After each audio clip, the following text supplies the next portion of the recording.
Hi, this is Doug from DB.digitalRealm. Today I'm going to do a follow-up video from my original, which was does a iPhone 6 Verizon model, which would be CDMA network, work with the new Cricket, which is now GSM-based network, using really AT&T's network in the background. On this one, I've gotten some questions about ensuring that LTE is working okay with Cricket. So the first thing, if I can get that to first stay on, and second to maybe focus a little bit. Maybe that's a little too close. Hopefully you're able to see that that is Cricket and it's LTE. So let me make sure this camera's working okay.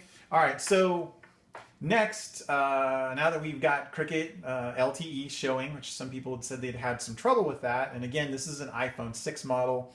iPhone 5 and below might have issues because of the bands built into the hardware on those models.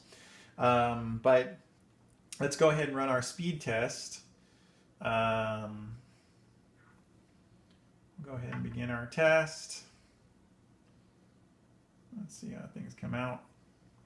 Now, this is only showing 2 bars for Cricket LTE, and that certainly may affect the performance. Actually, it's probably pretty certain to do that.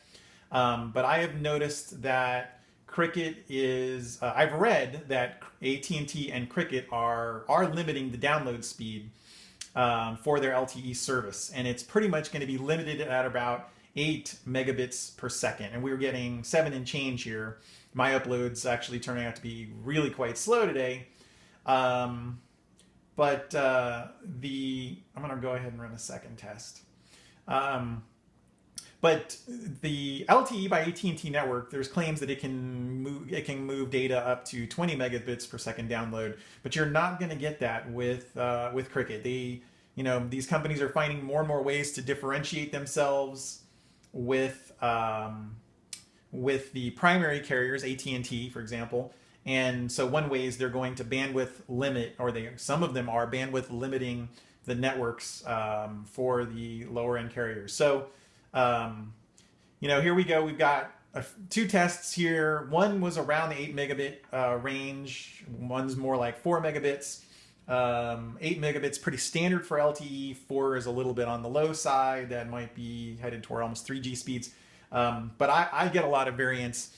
Most recently, some of the tests around town where I'm getting certainly a lot more dots in my test, I'm sorry, in my LTE network connection, I have been definitely getting and hitting the 8 megabit limit, and it'll bounce up and down around 8, but it really won't go much over that. If it is, it's very short. So I do believe that bandwidth limiting is in place with Cricket. Next, often enough, I'm getting 13 or 15 megabits per second upload speeds. So it's kind of weird. They look like they're limiting the download speeds, but they're not applying any limits to upload. But of course, upload is much more rare of an activity to do. So not as much of a concern for networks to be trying to limit how much people can push through that.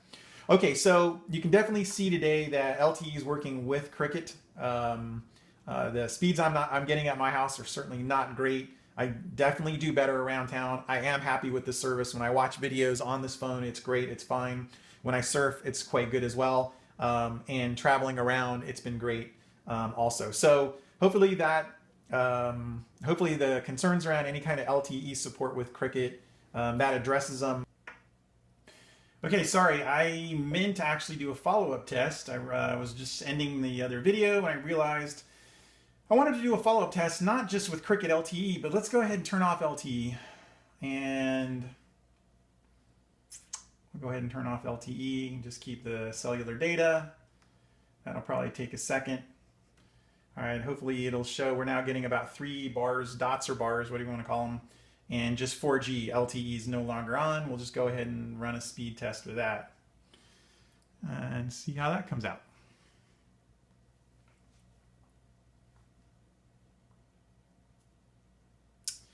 So I actually think the LTE being turned off, the speeds have been pretty good. I've been playing with this as well. Let's just see. It's probably around 4 megabits per second if things are working okay. And again, I'm not maybe in the best area. That's edging toward 4 megabits per second anyway. What I wonder is if the upload speeds will be better. Let's see. My upload speeds from my house are not great, but around town, I definitely have seen 15 megabits per second upload. So these things obviously vary quite a bit. All right, so pretty good speeds all in all for just being 4G on Cricket. All right, so if this video has been helpful to you, remember to like it. And of course, if you want to see more, subscribe. And you can also ask me questions on the webpage. All right, thanks so much.